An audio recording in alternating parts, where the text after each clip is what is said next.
All right, now it's time for Nina's What's Trending. How does everybody feel this morning? I feel great. Just a little check-in after the game.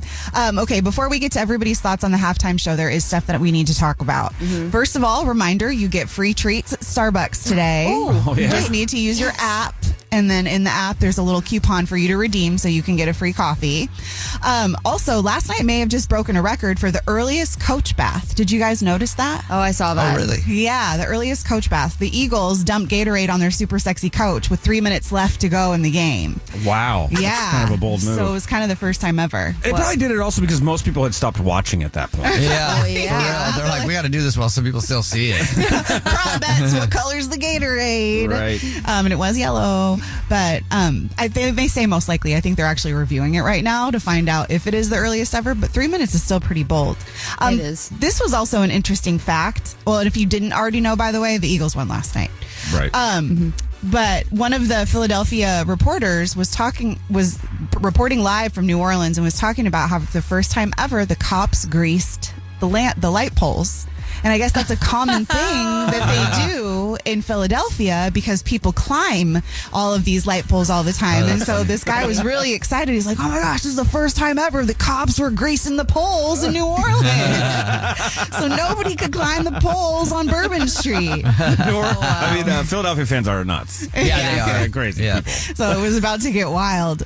In other news, there is a drink that cost $59 and a caprese salad with crab that cost $100. Oh, my gosh. While the game was boring, the food was on fire. And expensive. Yeah, I was going to say. Okay, we're here now. How does everybody feel about Kendrick Lamar's halftime show? I thought it was awesome. It was amazing. I guarantee you one person does not feel good about it. And that person's name is Drake.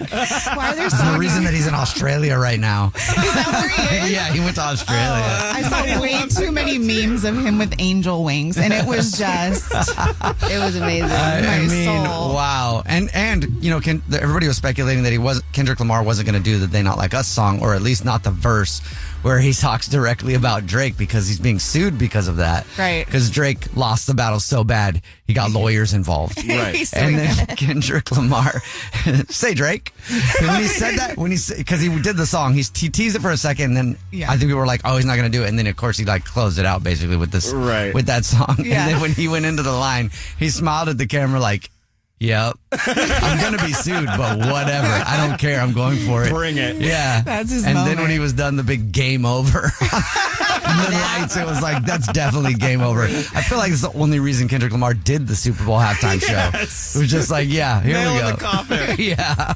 I mean, I'm actually really interested to see what this does for Kendrick Lamar on like a mass appeal level. Yeah. Because, there's always the after effect of whoever performs the halftime show, their, streaming, sales, you name it.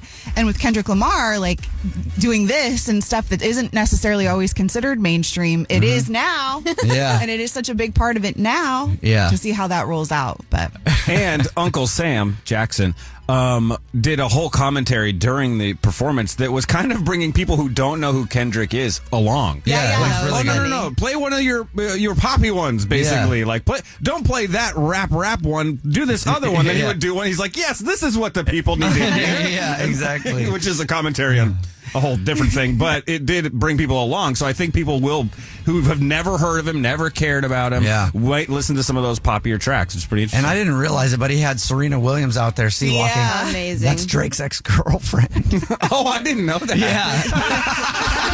So here's just levels and levels and levels. poor Drake. It was so simple, but just so powerful Yeah, it at the really same was. time. It's got to go down in history as the most epic rap beef ending ever. Yes. Yeah. Yes. Yeah. So I hope you all enjoyed it. That's what's trending. It was great. Well, and also they didn't really show Taylor Swift at all. Oh, no, when she got last night. booed. She got booed at the beginning of the game when they were showing her on the thing.